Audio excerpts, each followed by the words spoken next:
Chegamos ao fim desta temporada e nesse episódio o Galeria é direto de um dos maiores símbolos de riqueza e prosperidade da nossa região, o Palácio Rio Negro. Hoje nós vamos abrir o baú de histórias desse local e saber tudo o que já rolou por aqui. Vamos à sétima arte para falar de um curta-metragem que retrata a religiosidade e o imaginário da Amazônia. A gente não vai entregar o filme agora. Claro que não! E para encerrar com chave de ouro, vamos de música e também conhecer a trajetória de Marcelo Nakamura. Quando quero cineminha, ela quer caipirinha. Quando quero Netflix. O seu programa de cultura já está no ar.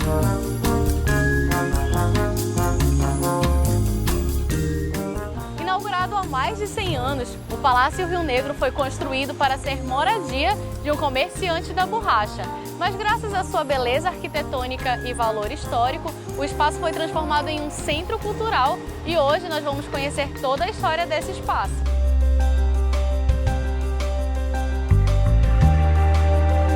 Nós estamos aqui na Sala VIP do Centro Cultural Palácio Rio Negro com o Renato Pereira, que é quem vai nos contar a história sobre esse espaço. E a gente já começa falando, claro, sobre o ano de construção, que é bem lá do início da história mesmo, né? Seja bem-vindo ao Galeria, Renato. Foi construído pelo então Carl Valdemar Schultz. A casa foi construída em 1903, conhecida então como Palacete Schultz. Ela foi construída com o intuito de moradia para o então alemão. Ele e sua esposa não tiveram filhos. Ele construiu como um ponto estratégico nesse local, devido a um braço do rio que passava por trás do Palácio Rio Negro. Ele foi bem esperto, inclusive, né, Renato? Porque ficava mais fácil para ele transportar o material nessa época. Justamente, daqui ele conseguia fazer um porto particular, que ele conseguia levar todo o material para Hamburgo. Ah, sim, na época houve um declínio da borracha, né? Que aí eu queria que você me explicasse um pouco mais, que foi nessa época que ele precisou leiloar o prédio, né? Só chegou ao declínio devido à Primeira Guerra Mundial. Então ele teve que vender para o Luiz da Silva Gomes. O Luiz da Silva Gomes era um seringalista também, arrematou o prédio num leilão, mas logo depois ele também foi leiloado, ele passou, na verdade, para o governo, não é isso? Justamente. Em 1918, ele vendeu para o então Pedro de Alcântara Bacelac, que foi o governador na época. E aí aqui passou a funcionar como a casa do governador, então? Moradia e sede do governo, até 1995. Geralmente a gente comenta aqui a questão da construção desses prédios terem sido feitas com materiais de outros lugares, mas aqui no Palácio Rio Negro foi um pouco diferente, né, Renato? Justamente. Todo o material ele é brasileiro, mas no caso as escadas, todo o material foi para Portugal e retornou para Manaus para ser técnica de machetaria, toda montada na escadaria do prédio Palácio Rio Negro. E é até interessante a gente falar sobre isso, né? Porque eu acredito que durante todo esse tempo de galeria que nós fizemos matérias em outros lugares históricos, todo o material desses espaços vinham da Europa, por exemplo. E com relação à mobília, Renato, tem algo da época em que o alemão morava aqui ou da época do governo? Na época do alemão, a única coisa que ele ainda deixou aqui conosco foi somente o lustre da entrada. E sobre a sede do governo, a única coisa que ficou ainda foi as mobílias e uma sala, que é a Sala Memória, que ainda está como sala de janta. Ela ficou intacta ainda. A única coisa que ficou da época da sede de governo. E sobre o estilo arquitetônico do prédio, tem algum definido? Ele é um estilo eclético, né? Agora é claro que o pessoal aí de casa que ainda não veio aqui no espaço quer saber o que a gente encontra, né? Então eu queria que você fizesse um tour imaginário com a gente, contando o que a gente encontra em cada divisão durante a visita guiada. No hall recebemos os visitantes, contamos um pouco da história, passamos pelo Salão Nobre, onde recebemos vários eventos e recitais. Vamos subir aonde a gente vai para uma sala onde temos galerias com fotos de governadores. Depois a gente passa por duas salas, onde ela é um pouco restrita devido ainda aos governadores costumar vir aqui no Palácio Rio Negro para ter reuniões, para ter alguns encontros. A gente finaliza a visita, no caso, geralmente na parte de trás, que é na varanda superior, contando um pouco de como era tanto na época do Barão como na época de governo. Ah, perfeito. Renato, é impossível não notar na qualidade do prédio, na questão da estrutura, né? Então a gente percebe também, é claro, sobre a questão das restaurações. Esse é um prédio antigo e para ser tão bem conservado assim, ele já passou por várias restaurações, né? Tanto restaurações como reforma. Se você olhar de frente para o prédio, do lado direito ele teve uma pequena alteração, ele teve um anexo acima. Depois de ter se tornado um centro cultural, já faz um tempinho que se tornou um centro cultural, né? O espaço passou a ficar aberto para visitações, né? E aí o pessoal de casa fica naquela dúvida, né? Quais são os dias e horários abertos para visitação?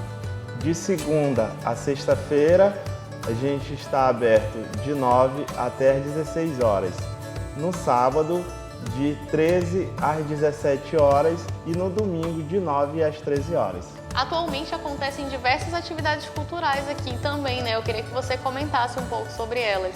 Justamente, temos 2 salas disponíveis para exposições de artistas amazonenses ou outros.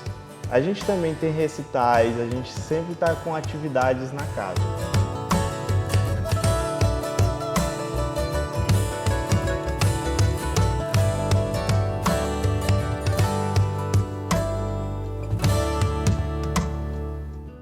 Que lugar lindo, né, gente? Sintam-se convidados a vir conhecer o espaço. Agora o Galeria vai para o intervalo e no próximo bloco tem uma matéria sobre o curta-metragem A Estranha Velha que Enforcava Cachorros. Não sai daí!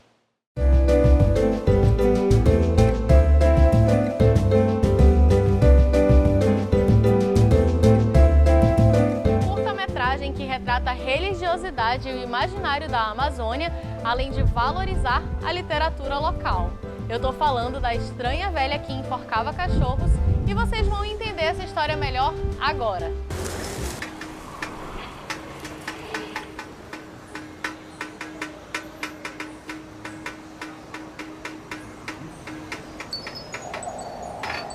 Nós estamos aqui com parte da equipe desse curta para saber tudo relacionado a esse trabalho, que é derivado de um projeto de TCC, mas a gente vai começar falando sobre a história, né? Sejam bem-vindos ao Galeria. Tiago, conta pra gente sobre a história desse curta. A história é baseada num conto do escritor amazonense Carlos Gomes, um livro escrito em 1967, e a gente filmou esse curta 50 anos após a publicação do primeiro livro dele, né?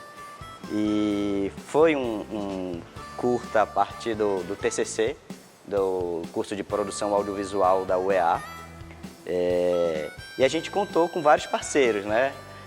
Além dos alunos que cursavam, a gente contou com uma equipe de pós-produção, que foi o Crispim, da La Xunga Produções, o César Lima, da Cross Music, o Sami Lima, que foi nosso professor, mas também ele se propôs a participar e cuidar do áudio. E a gente queria que a qualidade do áudio fosse bem profissional. E foi, né? Foi bem elogiado. Inclusive o Sami não sabia que tinha sido elogiado, ficou sabendo hoje, né? Como é que foi esse trabalho, Sami? O filme ele tem uma produção sonora bem simples, mas com uma carga dramática muito, muito interessante. O César, com uma trilha sonora original maravilhosa, muito elogiada também, foi muito show de bola. É legal destacar isso também, né, Tiago? Que a trilha sonora foi feita especialmente para esse curta. Sim, a gente convidou o César Lima, da Cross Music, né, para compor a trilha. E ele de pronto aceitou e brifou, né? Tiago, de que trata o filme? Qual é o elemento principal? Eu falei para ele, o elemento principal é o vento. E aí ele pediu para enviar o filme, enviei o filme e ele falou, cara, que fantástico, eu vou fazer um trabalho e a gente vai discutir aqui os elementos que vão compor a trilha sonora. E foi fantástico o trabalho do César. Olha só, agora eu queria falar sobre a questão do personagem principal. A gente está aqui com a atriz que interpretou esse papel e eu queria que você falasse um pouco sobre a sua atuação nesse curta. Então, quando eu tive o convite para fazer esse filme, eu fui com o maior prazer. Eu fui tão alegre, o diretor Tiago me convidou, que já tinha esse papel escrito, mas não tinha me dito que era para mim. Eu jamais poderia, um livro escrito por um homem fantástico, um diretor bom, escolher a Ludomani e eu não ir. Aí eu deixei as panelas e foi, né? E como é que foi a interação de vocês? Porque o Thiago tá aqui todo risonho, todo simpático, mas na hora eu tenho certeza que ele ficou pegando no pé de vocês, não foi? Olha, por essas lágrimas em que quis aparecer aqui, a câmera aqui. E foi bom, essa união da família, os meninos que estavam com a gente, a produção toda. Esse filme eu concorri no concurso de roteiro em 2007. E eu pensei na Ludomani. Quando eu estava escrevendo, eu pensei na Ludomani. O Emerson também, eu pensei no Emerson em 2007, eu pensei no Emerson e não contei para eles, pensei em vocês há 10 anos. Só depois de terminar o processo que eu falei. Que honra, né? Receber um papel assim que foi escrito especialmente pra gente. Eu que estou acostumada, já fiz vários dos filmes, várias histórias. Essa historinha de 7 minutos é uma história que me agarrou bastante e eu deixo um suspenso. Por que vocês estão gostando dessa história? É a velha que mata mesmo os cachorrinhos, que enfoca. É lindo, lindo, lindo, gente. Só você assistindo. Obrigado por essa entrevista, viu? A gente é que agradece, a gente ainda recebeu aqui uma pequena atuação particular pro Galeria, né? Agora, eu queria falar sobre o cenário, Thiago. Como é que foi essa escolha? Então, foi muito interessante, porque eu pensei no cenário, o escritor Carlos Gomes, ele descreve esse cenário no livro, mas eu não encontrava o cenário que eu imaginei, né? E na semana da filmagem a gente encontrou na Aparecida, né? A gente foi tomar um café, foi conhecer a locação e tomar um café no bar. E a gente, circulando a quadra, eu vi a casa, eu falei, essa casa que eu imaginei. E era uma casa fechada.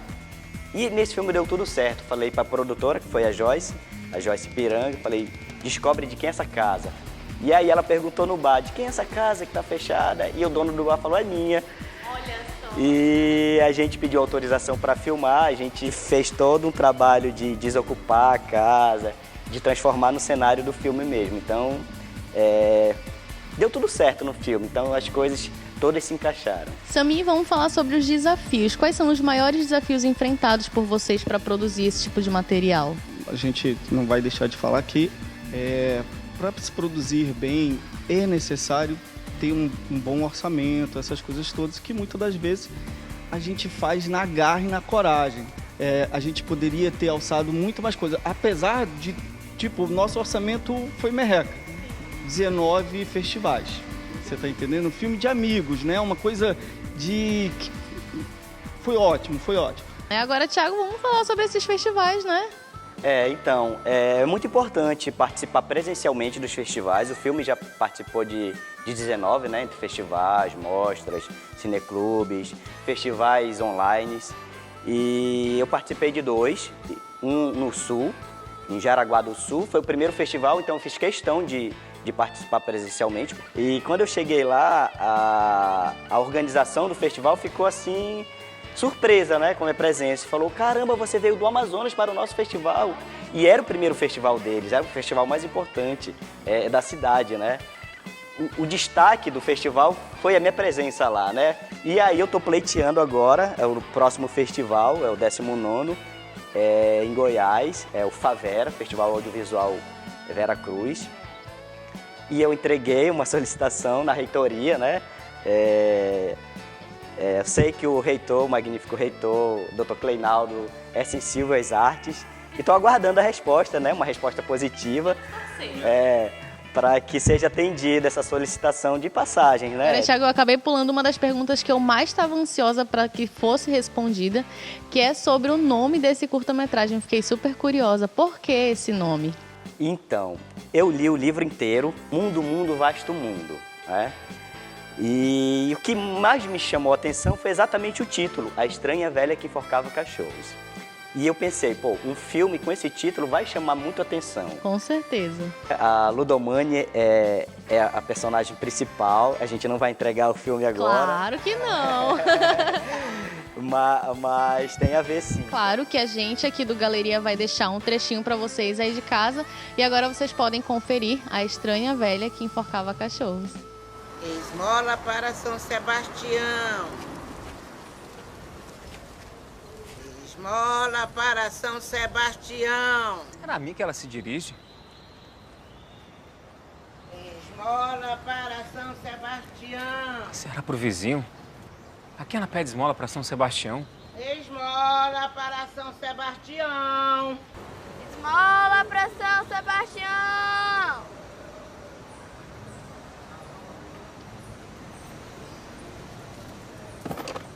Esmola para São Sebastião. Ele morreu por uma verdade. Esmola para São Sebastião.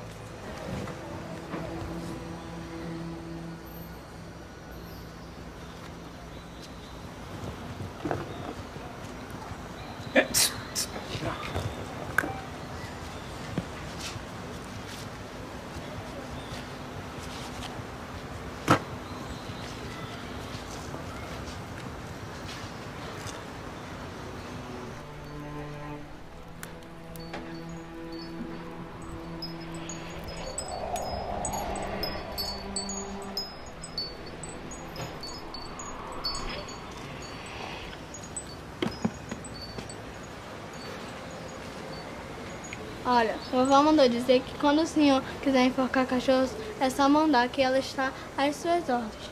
Ora, enforcar cachorros, que crueldade. Ah, obrigado, muito obrigado. Diga para sua avó que muito obrigado. E quanto ela cobra por este pio ofício? Não sei não me disse nada. Ela só quer que o senhor arranque todos os dentes e mande descachorrar sem os dentes. Veja só, deixa a parte mais difícil para mim e fica com o melhor. Enforcar cachorro, banguelos, até eu. Tanta coisa para aquele diabo de velha fazer. Tanto com o que se preocupar e ela dedica-se a enforcar cachorros. Esmola para São Sebastião. Esmola para São Sebastião, benzinho. Esmola para São Sebastião.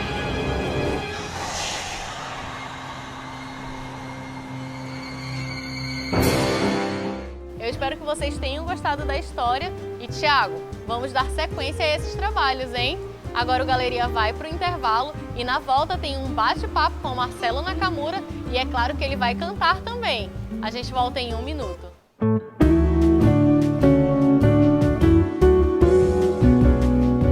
O Galeria já está de volta e nesse bloco nós vamos bater um papo com um músico que veio do Pará, mas já é quase um amazonense e traz nas suas influências musicais o folclore popular. Eu tô falando do Marcelo Nakamura. Você conhece? Quer casar comigo? Faço brigadeiro, também tapioca, tucumã com queijo, vai banana frita, vulgo caboquinho, já chamei maninha, bora merendar, bora inteirar um baré de garrafa. Do seu Osimar, quem vai no zerinho, que desgraça, deixa que eu vou lá, bora inteirar um baré de garrafa. Do seu Osimar, quem vai no zerinho, que desgraça, deixa que eu vou lá. Olha só, o Marcelo que tá dando as boas-vindas aqui pra gente, né? Mas mesmo assim, bem-vindo ao Galeria, Marcelo, é um prazer estar recebendo aqui. Obrigado, Raíssa, é um prazer estar aqui, obrigado pelo convite. E é sempre bom falar de música, falar dos projetos. Com certeza, mas antes da gente falar de música, é claro que a gente vai falar sobre a tua vinda para Manaus, afinal tu vieste para cá muito cedo, é quase uma manauara, né? Foi, eu cheguei aqui, eu tinha mais ou menos uns 2 anos de idade, né? Meu pai, na verdade, ele é de São Paulo, ele foi transferido, passou um tempo lá no Pará também, foi onde eu nasci. Aí depois, com 2 anos de idade, eu vim para Manaus, né? Ele retornou a Manaus e desde então eu me considero meio daqui mesmo. Ai, que bom. Mas agora vamos falar de música, né? Em que momento que a música passou a fazer parte da tua vida? Tinha, acho que uns 13 anos de idade, por aí. Mas eu comecei a compor já mais tarde. Mas então eu tocava de tudo, né? Que o jovem da minha época ouvia, né? Muito Legião Urbana, Capital Inicial, né? Muita coisa assim lá que chegava através da MTV. É claro que antes da gente começar esse bate-papo eu stalkeei um pouco o Marcelo, né? Acompanhei ele nas redes sociais e vi que você faz bastante apresentação durante a semana em casas de show, né? Você geralmente se apresenta sozinho ou tem uma banda que te acompanha? Então, depende muito da proposta, né? Porque, infelizmente, Manaus não é um local que você pode tocar com banda assim todo final de semana, esse estilo, né? Até por conta dos espaços e por conta, né? Mas eu geralmente faço voz e violão, né? Uma vez ou outra faço show com banda no Curupira, entre outros espaços culturais. Mas você toca algum outro instrumento ou domina o violão? Olha, eu comecei, na verdade, tocando percussão, porque eu fiz capoeira durante uns 3 anos. Antes Olha de tocar, só. né? E aí a capoeira é uma escola, porque ela ensina percussão, você aprende pandeiro, você aprende berimbau, aprende... como eu jogava Angola também, aí já tinha outros instrumentos, o agogô, o reco-reco, né? Também o atabaque. Aí isso foi uma escola de rítmica, né? Aí eu aprendi um pouco também flauta, eu arranho um pouquinho assim, e percussão, em geral, assim. Não é que Dá pra se domino, virar, assim, né? E boa parte, eu acho que da minha música, ela é um pouco percussiva, ela vem dessa ideia da percussão. Ah, sim. A tua música, inclusive, ela é mais agitada, e aí a gente entra naquela questão do teu estilo musical, que não é só um, né? Acaba abrangindo aí vários estilos musicais. Eu queria que você falasse um pouco sobre isso. Claro, assim, eu já tive uma banda de reggae, né? Já tive uma banda de rock e tal, que era segmentado, né? Antes de eu começar Tudo a compor. ver um estilo com o outro, né? E aí, quando eu me descobri compositor, eu já experimentava algumas coisas. E eu nunca gostei muito dessa ideia de ter um ritmo só, porque às vezes me dá vontade, por que não, de fazer um samba? Ou por que não, de fazer um brega? Não né? se prender a um único estilo, né? Quem já conhece o trabalho do Marcelo sabe que ele tem uma pegada bem regional com relação às letras dele. Aí eu queria saber se a tua inspiração vem, assim, do nosso cotidiano. Claro, assim, eu vejo, assim, a regionalidade como um ato político. Percebe-se onde há uma segmentação nos meios de comunicação que deixa uma boa parte de muita coisa boa de fora. E assim, a partir das vivências que eu tive nos interiores e também em alguns trabalhos que eu fiz com comunitários, com índios e com outros, a população em geral, né? Isso tudo foi enriquecendo, né? E eu preciso sempre desse contato com a natureza, com o interior, sabe? Porque eu acho que é isso que me leva, assim, né? Eu acho que a fonte, assim, de toda a inspiração, ela vem daí, dessa regionalidade, assim, né? Dos interiores, dessa vida mais ribeirinha, dessa vida mais cabocla, assim, né? O Marcelo se apresentou nessa edição de 2018 no Passo a Passo e eu queria saber como é que foi pra ti. Foi muito bacana, eu adoro, assim, né? Ainda mais porque foi um lugar, foi bem, assim, no centro, um lugar meio que as pessoas não conheciam, né? Ali, aquela área do centro ali, né? Tem uma parte que foi no Passo mesmo, né? Que já é onde acontecem as feiras, mas teve uma parte que foi naquela zona portuária ali e aí tinha toda aquela visão do rio, assim, foi muito bacana. Valorizou assim. bastante aquele espaço. Claro, o espaço, e eu acho que os espaços eles foram feitos para isso, assim, para serem ocupados, seja com festival, com arte, né? Claro. E tudo isso, assim. Mas foi bem bacana, eu gostei demais e curti muito também o grande encontro, né? Sim. Foi bem bacana, Eu né? também curti muito. E Show agora bem massa. sobre os teus planos futuros, como é que estão? Então, eu tô lançando agora, tô em fase de gravação do meu segundo disco. Eu acabei de lançar um single chamado Grande Pureza, né? Agora, o ano que vem tá saindo esse segundo, né? Que é o Taca-lhe a Farinha, um disco autoral, né? Nada mais regional que isso, né? E depois eu pretendo fazer um lançamento assim fora, né? E passar um tempo talvez em São Paulo, ali pelo Rio de Janeiro, né? Sim. Que são lugares onde a minha música também está circulando, né? De certa forma, né? E nós, enquanto artistas, a gente tem que estar assim, em movimento, né? Tem que estar descobrindo outras coisas. Eu pretendo dar uma explorada mais nesse lado, assim, né? De outros públicos, de repente no interior fazer alguns trabalhos também, né? E continuar por aqui também, fazendo. Manaus é minha casa, né? Tô em casa aqui, né? Agora, Marcelo, pra gente encerrar, é claro que o pessoal de casa, que ainda não conhece teu trabalho e ficou interessado em conhecer, a gente quer saber, né? Como é que a gente pode acompanhar a tua agenda de shows, teus vídeos. Então, eu tenho um disco disponível no Spotify, né? Também no YouTube, no Deezer, iTunes. O nome do disco é Psaco Bagaceira, né? Que foi o primeiro CD. E também tem um single disponível nessas plataformas. E tem um videoclipe também, que é do Peixe, né? Que está no disco, né? No YouTube. Tem minhas redes sociais, né? Marcelo Nakamura no Instagram. Sim.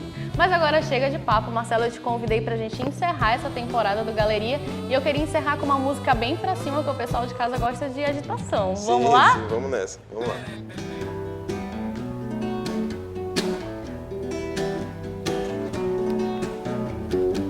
Quando quero cachoeira, ela quer bagaceira. Quando quero cineminha, ela quer caipirinha. Quando quero Netflix, ela quer multidão. Quando quero Stone Ramos, ela quer safadão. Quando quero Rede A2, Ela quer rede A3 quando quero x-salada.